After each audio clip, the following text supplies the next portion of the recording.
तुल्यं निरान्तर्गतं पश्यन्नात्मन्नायावहिर्भूतं यथा निद्रया यः साक्षात् कुरुते प्रबोधतं स्वात्मानमेवान्ते तस्मै श्रीगुरुवे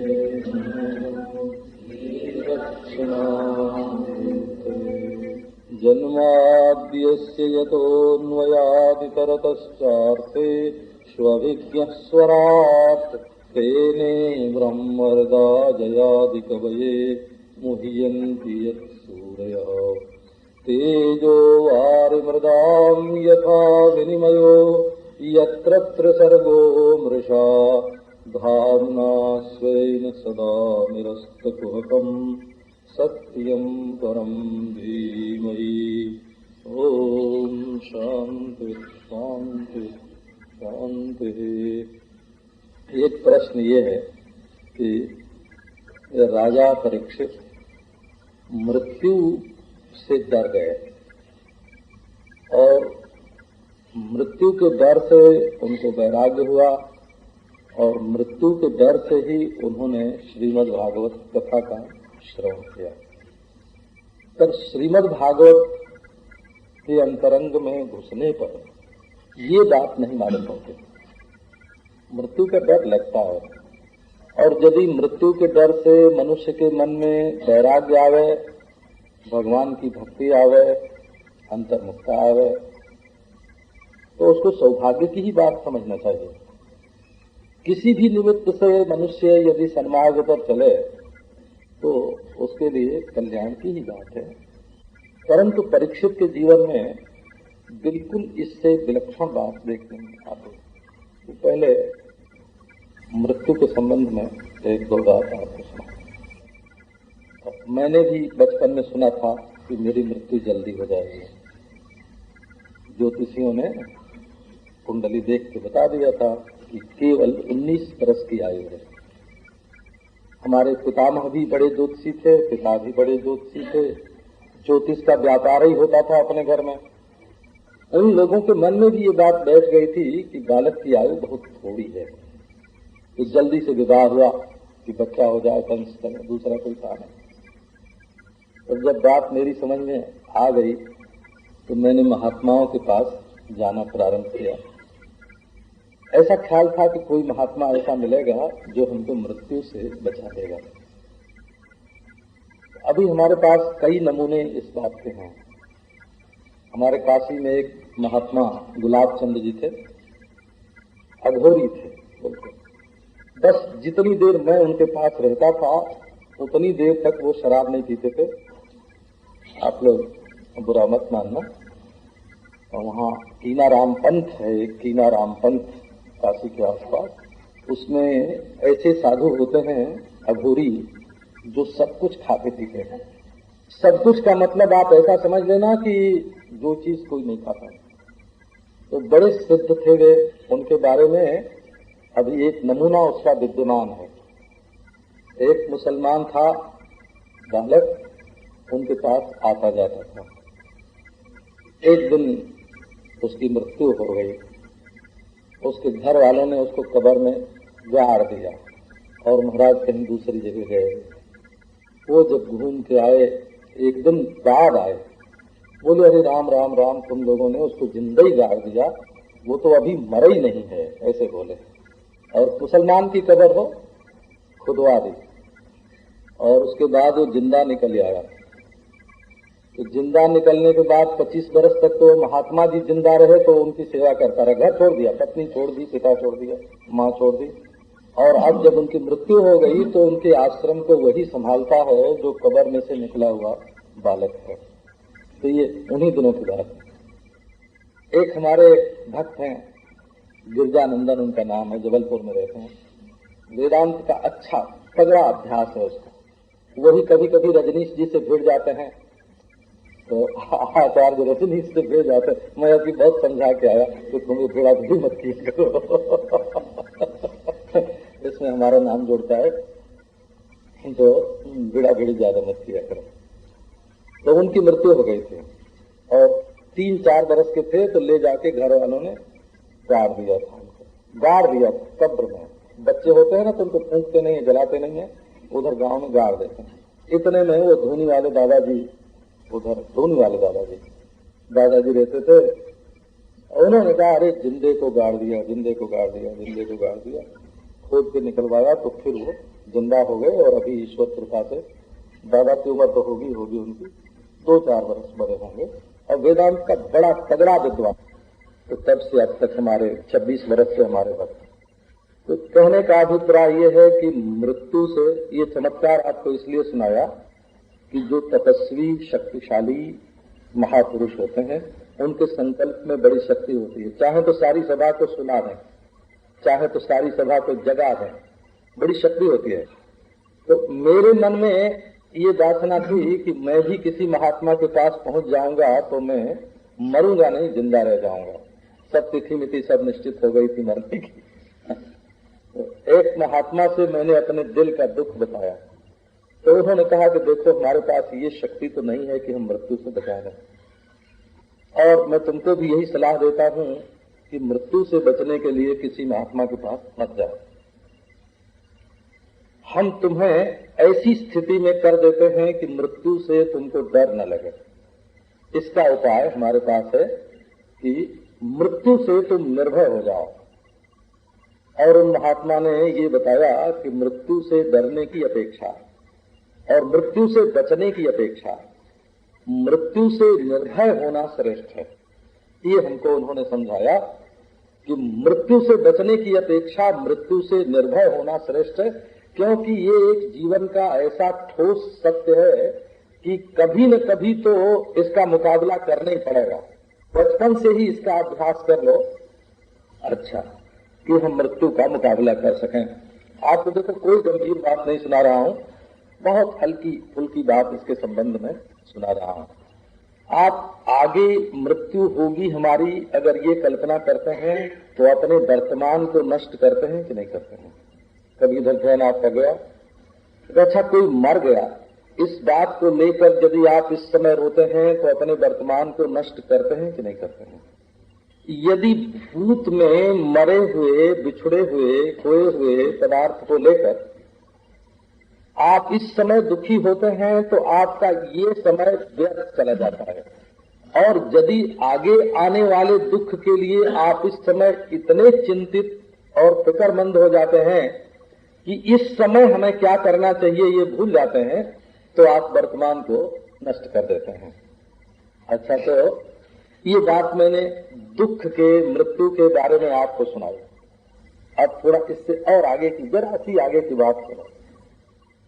यदि आप ये सोचते हो कि हमको कल समाधि लगी थी और उस समय ईश्वर का दर्शन हुआ था, ये आत्मस्थिति हुई थी और इस समय नहीं है, तो आप अपने अपराधी हो कि ईश्वर के अपराधी हो कि समाधि के अपराधी हो, जरा इस पर विचार करो। क्योंकि जो समाधि कल लग के टूट गई वो सच्ची नहीं थे, वो ईश्वर नहीं थे, वो अपना आत्मा भी नहीं थी, क्योंकि अपना आत्मा तो टूटा नहीं और वो समाधि पट्टी टूट गई। अपना आत्मा तो नहीं टूटा ना, और समाधि टूट गई।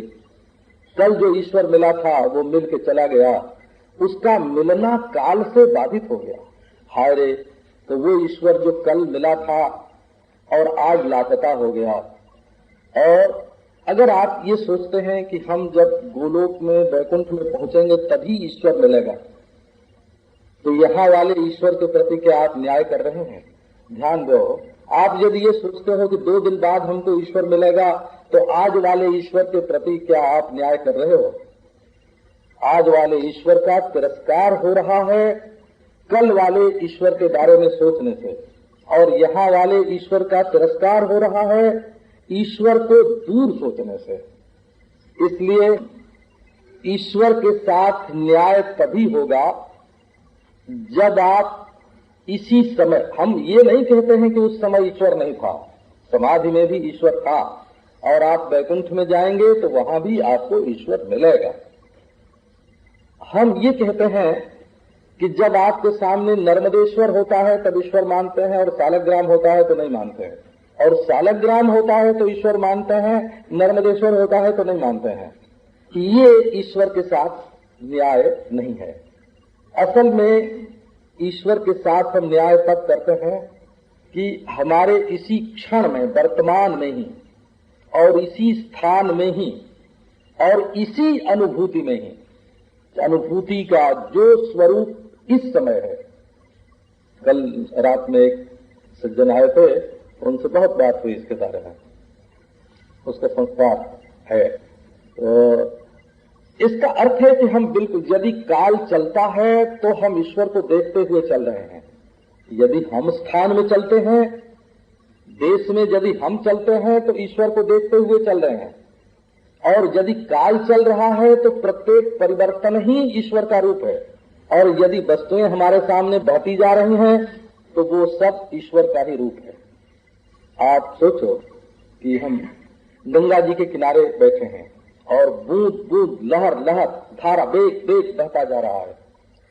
हम प्रत्येक तरंग को, प्रत्येक बिंदु को, प्रत्येक धारा को गंगा रूप समझते हैं कि नहीं? जो गंगा जी की धारा बह गई सो भी गंगा, और जो आने वाली है सो भी गंगा, और जो सामने दिख रही है सो भी गंगा।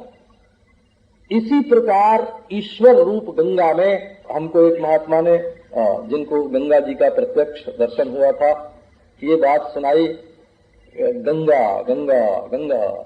हम उस बात को भी मानते हैं। देखो, हम सनातन धर्म की प्रत्येक वस्तु की व्याख्या करते हैं, बड़ा मानते हैं इसको। गंगा गंगेति यो ब्रूयात यो जनानाम शतैरपि मुच्यते सर्व पापेभ्यो विष्णुलोकम सगच्छति। गंगा गंगा गंगा गच्छति गगनम अभिव्याप्य गच्छति इति गंगा आकाशव्यापिनी गंगा। तो चाहे तुम इसको ब्रह्म का संकल्प मूलक परिणाम मानो, अविकृत परिणाम मानो वल्लभाचार्य के मत से, परिणाम मानो श्री रामानुजाचार्य के मत से, कार्य कारण भाव मानो निम्बार्काचार्य के मत से, शक्ति विक्षेप मानो, चाहे शंकराचार्य के मत से विवर्तात्मक मानो, स्फुरणात्मक मानो योग वासिष्ठ की रीति से। लेकिन ये जो प्रपंच है, मैं तुम ये वह सारी सृष्टि, ये ईश्वर से जुदा नहीं है। और ये कितनी आनंद की बात है जब ये सोचते हैं तो कलेजा जो है ना, वो अपनी जगह छोड़ के उछलने लगता है। वो किसी किसी का कलेजा ऐसा होता है कि सब ईश्वर जान करके ठप हो जाता है, शांत हो जाता है, और किसी किसी का कलेजा ऐसा होता है कि सब ईश्वर को जानकर नाचने लगता है। उसमें अगर ठप का आग्रह रखोगे तो उछलने में दुख होगा, और उछलने में आग्रह रखोगे तो ठप होने पर दुख होगा। इसलिए जिस वक्त कलेजा उछलता है उस समय भी ईश्वर रूप है, और जिस समय वो ठप हो जाता है उस समय भी ईश्वर रूप है। तो अब आपको ये सुनाते हैं कि कोई समय ऐसा नहीं है जिस समय ईश्वर की अनुभूति न हो, ईश्वर न हो, और कोई स्थान ऐसा नहीं है जहां ईश्वर न हो, ईश्वर की अनुभूति न हो। कोई वस्तु, व्यक्ति, संप्रदाय, जाति ऐसी नहीं है जहां ईश्वर न हो, जो ईश्वर न हो। इसका आपको, इसका एक बहुत बढ़िया जो नतीजा निकलता है वो आपको सुनाता हूं। हम जानते हैं आप बड़े बड़े विद्वान हैं, अनुभवी हैं, विचारशील हैं।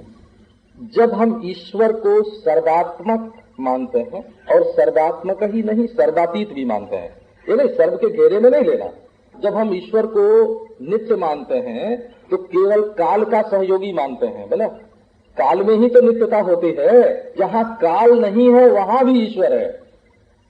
जब हम ईश्वर को पूर्ण मानते हैं तो हम देश के बराबर ईश्वर को मानते हैं, तो नहीं, जहां देश नहीं है वहां भी ईश्वर है।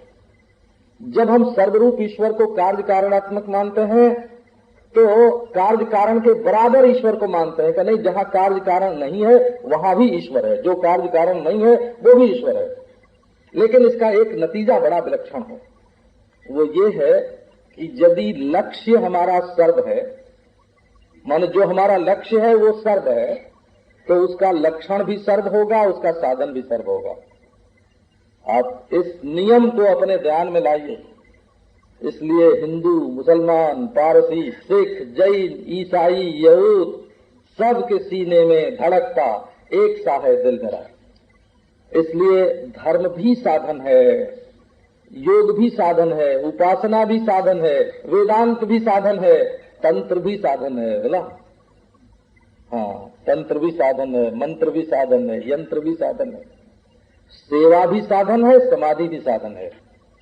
जब कहोगे कि सेवा साधन है समाधि नहीं, तो बहिर्मुख नेताओं के समान समाधि के विरोधी हो जाओगे। और जब कहोगे कि समाधि साधन है सेवा नहीं, तो व्यक्तिलीन, व्यक्तित्वलीन जोगियों के समान सेवा और समाज के विरोधी हो जाओगे।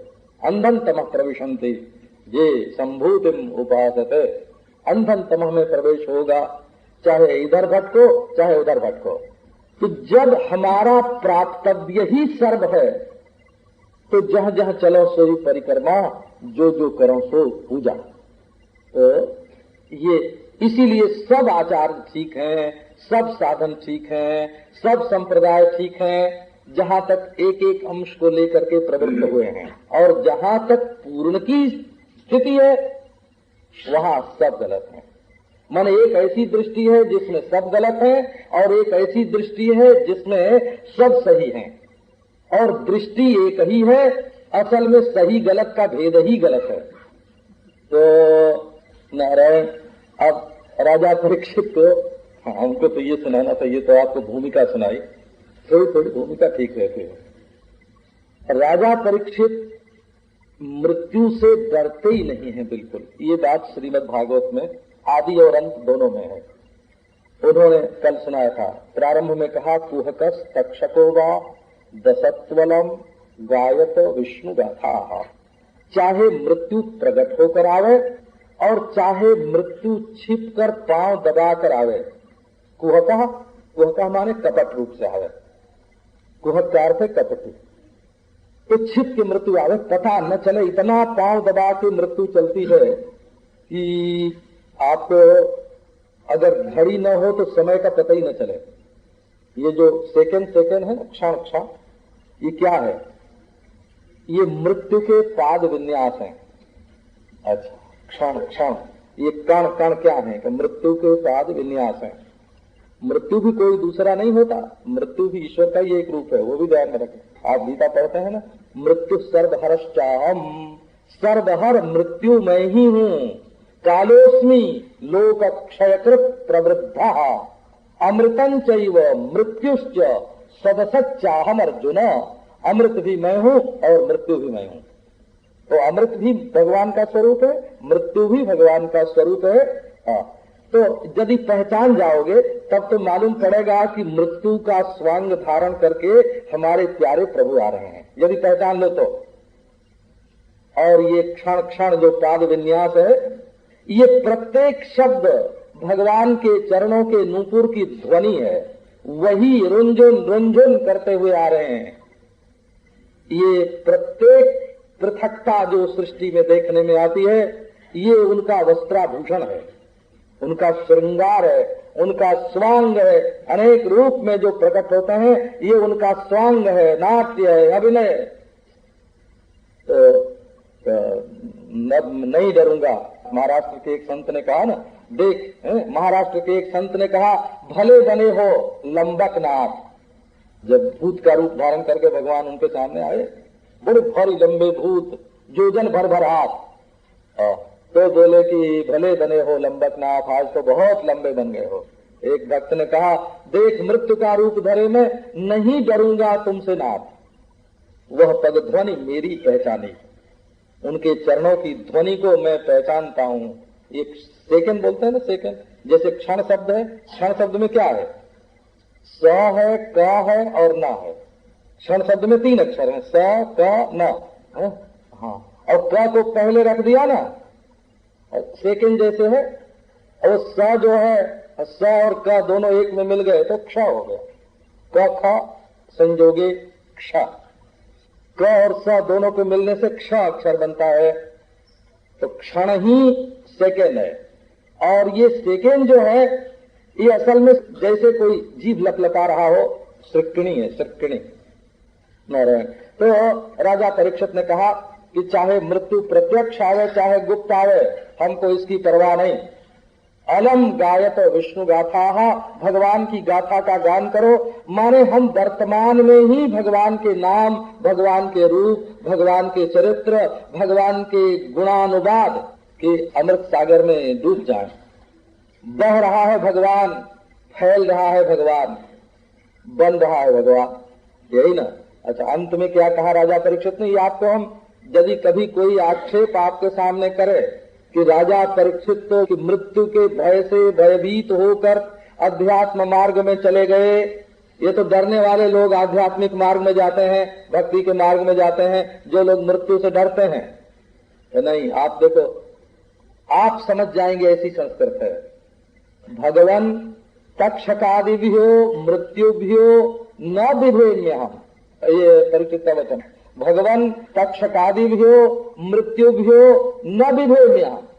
तक्षक आदि मृत्युओं से, मृत्युभ्य बहुवचन है, माने मृत्यु के निमित्तों से मैं डरता नहीं हूं।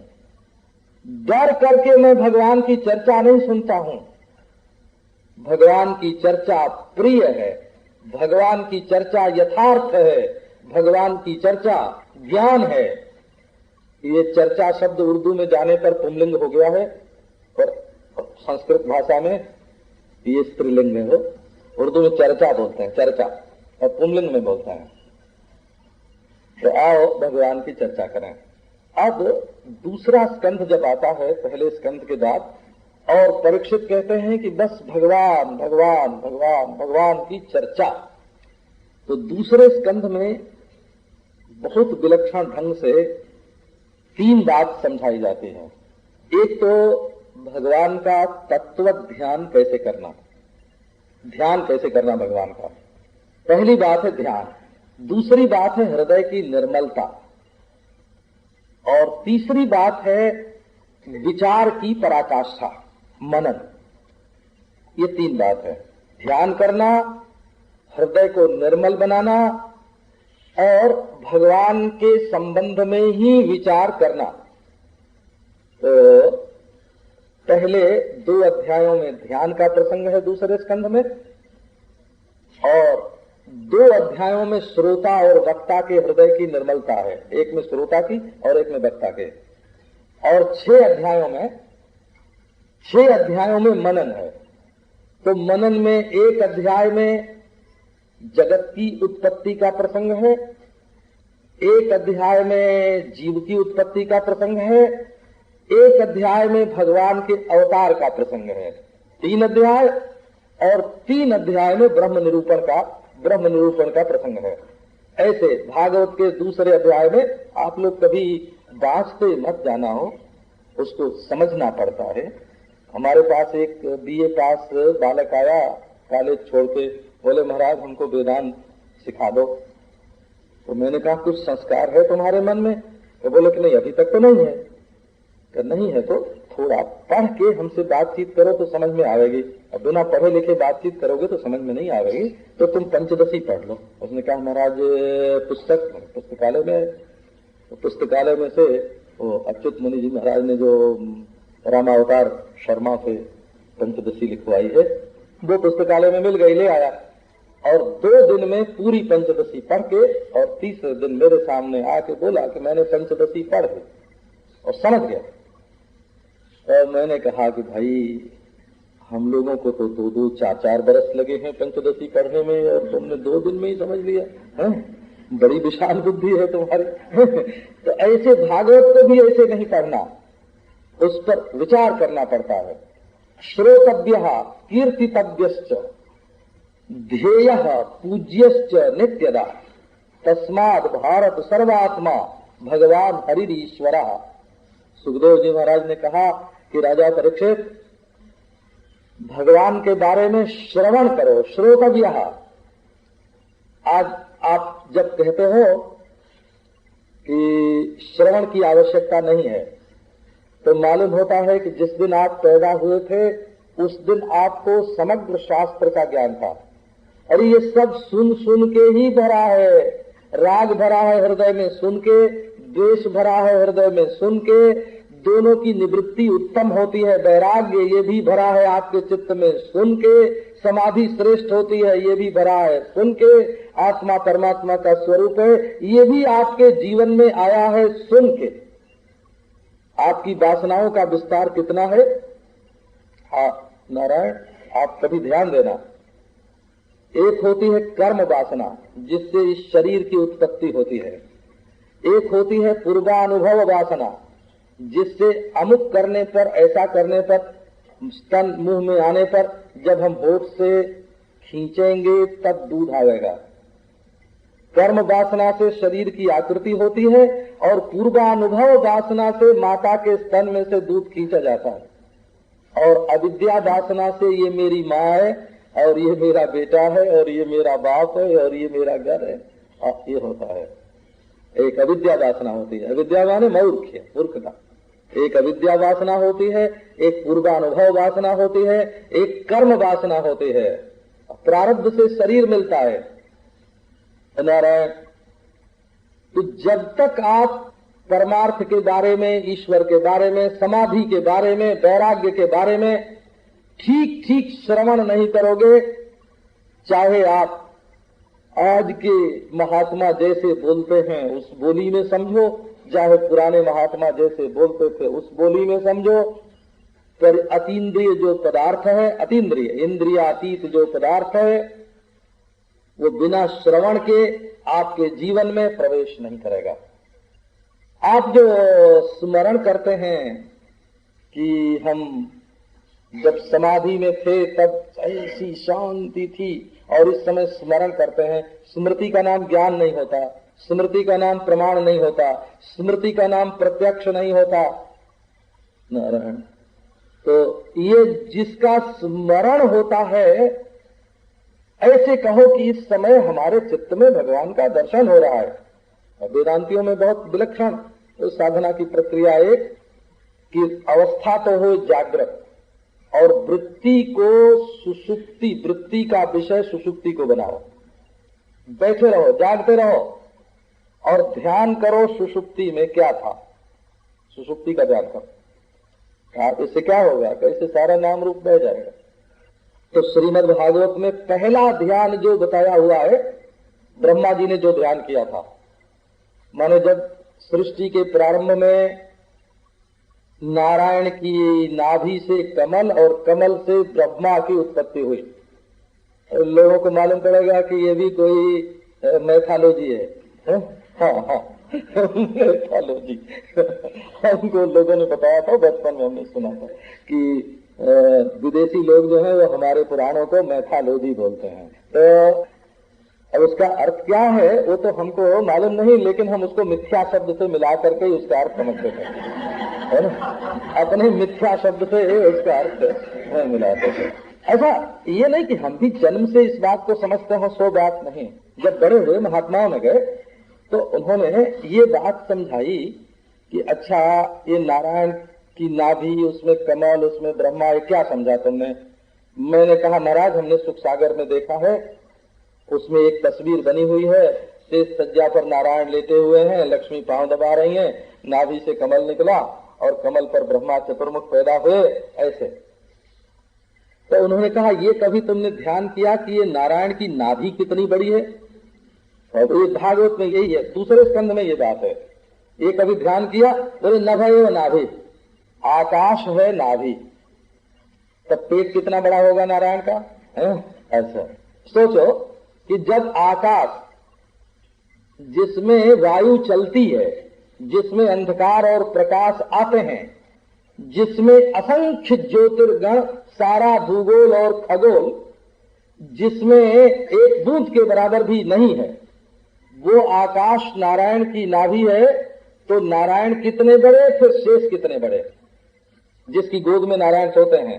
प्रधानात्मक शेष है वो, प्रधानात्मक शेष है, प्रकृति जगत का कारण, बीज कारण प्रधान है, और ब्रह्म जो है वो सच्चिदानंद मात्र है।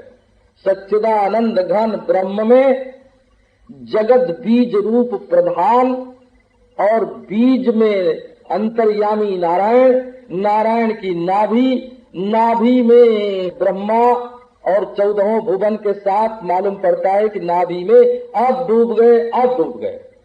तो जब विराट पुरुष का ब्रह्मा जी ने उत्पन्न होकर के क्या ध्यान किया कि ये विराट का ध्यान किया, समग्र सृष्टि परमात्मा में है। एवं पुरा धारणयात्म जोनि नष्टाम स्मृतिम स्वाम प्रतिरुध्य तुष्टा। भगवान ने ये ध्यान किया, पाताल है तलवे में भगवान के, और ब्रह्मलोक है सिर में भगवान के, और ये उनकी सांस जो है वो वायु है, और नेत्र जो है वो सूर्य चंद्रमा है। उनके शरीर में चारों वर्ण है, चारों आश्रम है, सारे देवता हैं, और पृथ्वी आदि पंचभूत हैं। जब उनका ध्यान करने लगे ब्रह्मा जी, तब उनको सृष्टि का ज्ञान हुआ।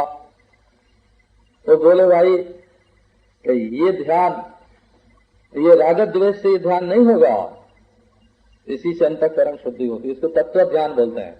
तत्व ध्यान और रूप ध्यान, दो प्रकार का ध्यान यहाँ बताया। तो मुख्य ध्यान तो विराट रूप का ध्यान बताया, ये हम सामान्य रूप से बात कहते हैं, क्योंकि जब बाद में चतुर्भुज नारायण के ध्यान का प्रसंग आया तो केचित स्वदेहांतर हृदयावकाशे प्रादेश मात्रम पुरुषम बसंताम, अपने हृदय में चतुर्भुज ईश्वर का ध्यान। दोनों ही अर्थ में, दोनों ही ध्यान में ऐन्द्रियक पदार्थ का जो महत्व है वो चला जाता है। एक बात भागवत की आपको सुनाता हूँ।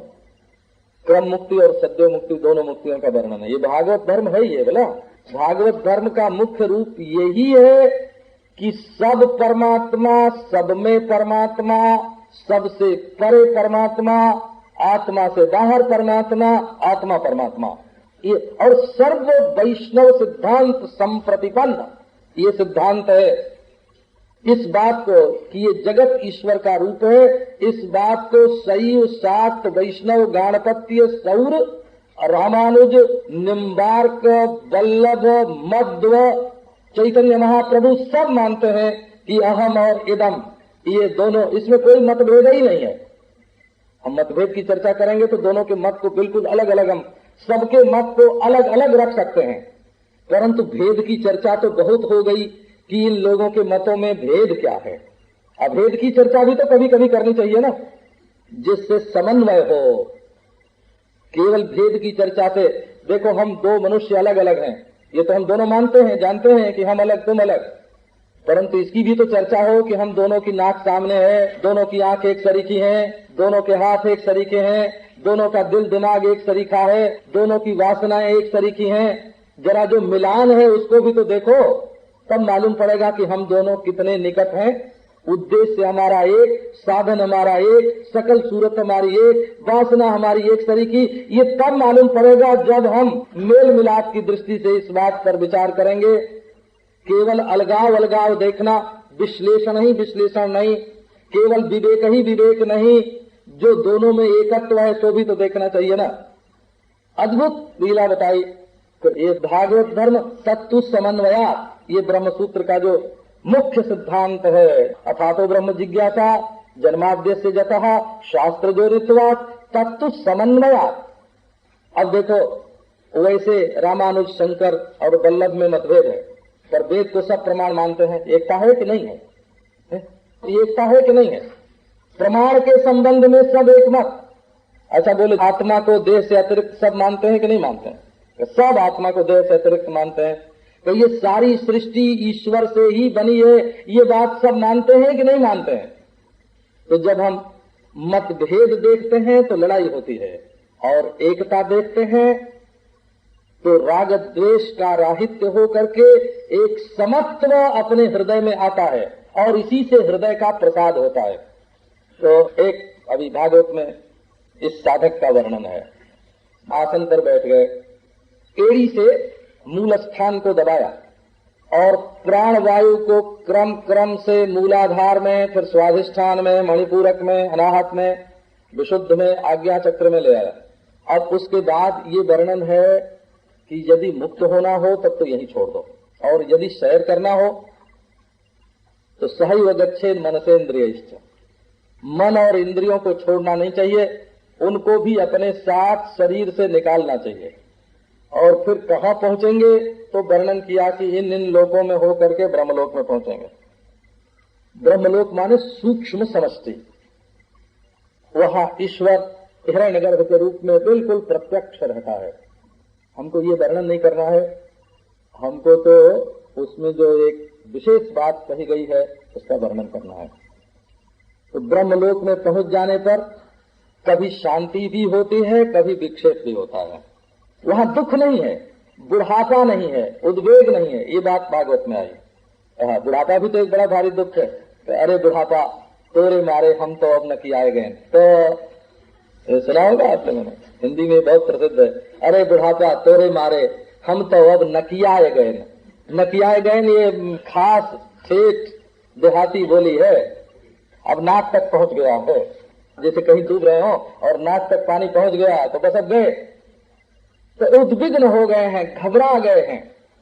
अच्छा, ब्रह्मलोक में पहुंचने पर कोई दुख नहीं है, कोई दुख नहीं है, ये वर्णन करते करते बोले कि देखो व्यक्ति गया है, अंतःकरणवान व्यक्ति ब्रह्मलोक में गया है और वहां देख रहा है कि वहां न रोग है, न मृत्यु है, न बुढ़ापा है, न जवानी है, और वहां न वासनाएं हैं। वासनाएं भी वहां दुख देती नहीं है। स्वर्ग में वासनाओं की पूर्ति होकर के सुख मिलता है और ब्रह्मलोक में वासनाओं की शांति होकर सुख मिलता है। ये स्वर्ग की अपेक्षा ब्रह्मलोक की विशेषता है कि वहां स्थूल द्रव्य की अपेक्षा नहीं है सुखी होने के लिए। तो वहां दुख किस बात का है? अब वहां भागवत है, भागवत धर्म वहां भी है। ब्रह्मलोक में भागवत धर्म रहता है। वहां से महात्मा जी ने ब्रह्मलोक एक विमान की तरह, समझो एक हवाई जहाज की तरह आकाश में है, वहां से महात्मा जी के मन में आई कि ब्रह्मलोक में गए हैं और महात्मा जी के मन में आई जरा देखें मर्त्यलोक में क्या हो रहा है। तो जो मर्त्यलोक पर दृष्टि पड़ी उनका हृदय पीड़ा से भर गया। ये भागवत धर्म की एक विशेषता है, दूसरे का दुख देखकर दुखी हो जाना, ये भागवत धर्म की विशेषता है। क्या हुआ? यच्चित्ततोदः कृपया निदम विदाम दुरंत मृत्यु प्रभवानुदर्शनात्। ब्रह्मलोक में केवल एक दुख है। तो क्या दुख है? कि जब वहां के लोगों की दृष्टि कभी कभी मर्त्यलोक पर पड़ जाती है और देखते हैं कि यहाँ के लोग दुख न होने पर भी दुखी हो रहे हैं। ऐसा अनिदम विदाम कृपया अनिदम विदाम दुरंत मृत्यु प्रभवानुदर्शनात्।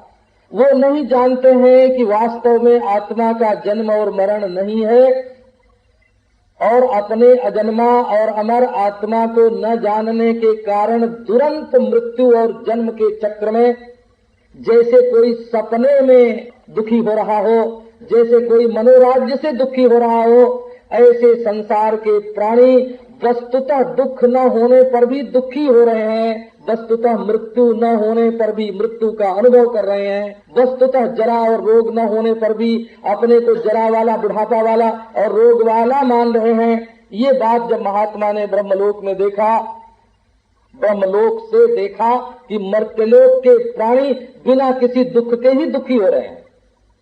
आप ध्यान दो इस बात को, कितना सिद्धांत है इसमें। ब्रह्मलोक में जाने पर भी महात्मा को यह अनुभव होता है कि मर्त्यलोक में दुख न होने पर भी दुखी हो रहे हैं लोग, तो उनको भी वहां दुख हो जाता है, दूसरे के दुख से दुख। आपने रंतदेव का सुना होगा ना, रंतदेव के सामने भगवान आए, 48 दिन भूखे रहने के बाद आए। रंतदेव राजा, क्या आप ये समझते हैं कि उसके खजाने में धन नहीं था और वो चक्रवर्ती सम्राट था? सप्तद्वीपवती पृथ्वी का एक छत्र सम्राट रंतदेव, और 48 दिन तक उसको खाने के लिए अन्न और पीने के लिए पानी नहीं मिला। 49वें दिन उसने जो कुछ खाना पीना मिला वो भी दूसरों को दे दिया। तो क्या आप समझते हैं कि उसकी प्रजा भी भूखी मर रही होगी और उसके मंत्री और उसके सेनापति और उसकी सेना और उसका खजाना और उसका न्यायालय चलता ही नहीं होगा? अरे सब चलता था, परंतु वो राज्य जिस संपत्ति से चलता था वो संपत्ति प्रजा की थी। जुर्माने से जो आया था और टैक्स से जो आया था, जो दंड और कर से धन एकत्र हुआ था उसको रंतदेव अपना नहीं समझता था, उसको जनता का समझता था। इसलिए अपने व्यक्तिगत उपयोग में वो जनता की संपत्ति नहीं लाता था, अपने हक का पानी पीता था, अपने हक की रोटी खाता था। और 48 दिन तक नहीं मिली, भगवान सामने प्रकट हुए रंतदेव के। ये भागवत धर्म है। ईश्वर ने कहा मांग ले वर। रंतदेव ने कहा कि नकामये हम गतिमीश्वरात् पराम अष्टर्धयुक्ता, हमको सिद्धि नहीं चाहिए, हमको समाधि नहीं चाहिए, हमको मोक्ष नहीं चाहिए, अपना भवम्बा। तो तब तुमको क्या चाहिए? बोले हम सबके दिल में रहना चाहते हैं, सबके हृदय में। भगवान ने कहा मैं पहले से मौजूद हूँ, क्या तुम मेरी बराबरी करना चाहते हो? तो नहीं महाराज, बराबरी नहीं करना चाहता हूँ। आप सबके हृदय में रहो, टुकुर टुकुर देखते रहो, साक्षी बने रहो। हम साक्षी नहीं बनना चाहते। तो क्या बनना चाहते हो? हमको साक्षीता नहीं चाहिए, हमको ब्रह्मता नहीं चाहिए, हमको तुम्हारी तरह व्यापकता नहीं चाहिए। क्या चाहिए तुमको? बोल आरतिम प्रपद्ये खिल देहभाजाम अंतस्थितो ये न भवन्त्य दुखा। हम ये चाहते हैं कि सबके हृदय में रहकर सबका दुख दुख मैं भोग लूं, संसार के प्राणी सब के सब सुखी हो जाएं और आप साक्षी बने रहो। आप साक्षी रहो, संसार के प्राणी सुखी रहें और संसार में जितने दुखी जीव हैं तो उनका सारा दुख मैं भोग लूं। इसका नाम है भागवत धर्म। इसका नाम है। मनुष्य के जीवन में आपको ये उपयोगी लगता है कि नहीं? बोले बड़ा ऊंचा आदर्श है, तो मनुष्य के जीवन से थोड़ा ऊंचा है। कैसे ये होगा कि हम सबके दुख को भोग लें? बोले देखो हम सब उसके दुख को भोग लें, ये इसमें आदर्श नहीं है। इसमें आदर्श है हमारा हृदय इतना उदार, इतना विशाल होना चाहिए कि जगत में किसी भी प्राणी को दुख न हो, ये हम चाहें। अगर दुख होना प्रारब्ध से अनिवार्य हो तो वो हम भोग लें। इसके लिए जो तैयारी है ना, अंतःकरण की जो तैयारी है वो आदर्श है, वो आदर्श है, वो साधना है। ऐसा रंतिदेव, इसका नाम भागवत धर्म। तो जो महात्मा ब्रह्मलोक में बैठा था उसने देखा कि संसार के लोग दुखी। उसने कहा कि हम यहाँ विमान में बैठे ब्रह्मा के साथ, ब्राह्मण समुद्रिक शांतो दीनानाम समुपेक्षकः च्यवते ब्रह्म तस्यापि भिन्न भाण्डात् पयो यथा। ये भागवत का श्लोक है, श्रीमद् भागवत का ही श्लोक है। ब्राह्मण समुद्रिक शांतो, समदर्शी है, शांत है, ब्रह्मज्ञानी है, परंतु दीनानाम समुपेक्षकः, दीनों की उपेक्षा कर देता है। च्यवते ब्रह्म तस्यापि, उसका सारा वेद वैदिक ज्ञान च्यवते च्युत हो जाता है। भिन्न भाण्डात् पयो यथा, जैसे फूटे हुए घड़े से पानी बह जाता है, ऐसे दीनों की उपेक्षा करने वाले का जो वेद वैदिक ज्ञान है, वेद मूलक जो वैदिक ज्ञान है वो च्युत हो जाता है, उसके दिल में ठहरता नहीं है। ब्रह्मलोक के महात्मा ने कहा हम ब्रह्मलोक में नहीं रहेंगे, संसार के सब प्राणी दुखी हों और हम ब्रह्मलोक में ब्रह्मा जी के विमान में बैठ करके शांत रहें, हमको बुढ़ापा न हो, हमको मृत्यु न हो, हमको रोग न हो, यहाँ हम ब्रह्मा की सभा की सदस्यता करें, नहीं चाहिए। तो वर्णन आया है इसी दूसरे स्कंध में, ये वर्णन है। ततो विशेषम प्रतिपद्य निर्भय, कूद पड़ा, ब्रह्मलोक से कूद पड़ा धरती पर और आके धरती से एक हो गया, धरती बनकर सबको अपने ऊपर उठा लिया। फिर वो पानी, वो जीव, वो आत्मा हो, वो आत्मा धरती बन गया, सबको उठा लिया अपने ऊपर। फिर पानी बन गया, सबको रस दिया उसने। फिर अग्नि बन के सबको उष्मा दी उसने। फिर वायु हो करके सबको प्राण दिया उसने। फिर आकाश हो करके सबको अवकाश दिया उसने। और उसके बाद अपने को परब्रह्म परमात्मा जान करके उसने देखा कि मेरे सिवाय कोई जीव ही नहीं था। वो जो दूसरे को मैं दुखी समझ रहा था, वो दूसरा दुख का अनुभवी नहीं था, वो दुख का अनुभवी तो मैं ही था, वो दूसरा नहीं था, वो मैं था, वो ब्रह्मलोक की दूसरा नहीं था। जिस शांति में, जिस वैकुंठ में, जिस ब्रह्मलोक में, जिस हिरण्यगर्भ के लोक में, हिरण्यगर्भ ही वैष्णव दृष्टि से विष्णु, शाक्त दृष्टि से शक्ति, गणपत्य दृष्टि से गणेश, सौर दृष्टि से सूर्य के रूप में हिरण्यगर्भ ही भासता है। तो जहां जाने के बाद हमारा व्यक्तित्व क्षीण नहीं हुआ और हम दूसरे को दुखी और अपने को सुखी समझते थे। ये भेद जहाँ मौजूद था, हम अपने को ऊपर दूसरों को नीचे समझते थे। ये भेद जहाँ मौजूद था कि हम ब्रह्मलोक में ऊपर हैं और मर्त्यलोक नीचे है, हम ये समझते थे दूसरे लोग दुखी हैं और हम सुखी हैं। जब तक संसार में एक चींटी भी दुखी रहेगी तब तक तुम सुखी कैसे हो सकते हो? वो तो तुम्हारी आत्मा है। जब तक कहीं भी दुख का अस्तित्व रहेगा तब तक तुम सुखी कैसे हो सकते हो? तो मैं ऊपर और मर्त्यलोक नीचे, और मैं अजर अमर और मर्त्यलोक वाले मरने वाले, और मैं शांत समाधिस्थ निर्वासन और बाकी संसार के अशांत सवासन मरने वाले। ये बुद्धि जो हमारी थी वो बिल्कुल गलत, और उसने अपने को मिट्टी से मिला दिया। मिट्टी ततो विशेषम प्रतिपद्य निर्भया। और उसको डर नहीं लगा कि हम जड़ हो जाएंगे, तो नहीं, जड़ होने का डर नहीं लगा। वो जानता था कि मैं मिट्टी से मिल जाऊंगा तब भी जड़ नहीं होऊंगा। और इस प्रकार संपूर्ण विश्वात्मा से एक होकर उसने सद्यो मुक्ति प्राप्त कर ली। ब्रह्मलोक में जाने पर तो क्रम मुक्ति प्राप्त होती है और इसी मिट्टी से मिल जाने पर सद्यो मुक्ति प्राप्त होती है। ये 2 अध्यायों में क्रम मुक्ति, सद्यो मुक्ति और तत्व ध्यान और भगवत ध्यान, इन दोनों का निरूपण है। आगे का प्रसंग फिर सुना।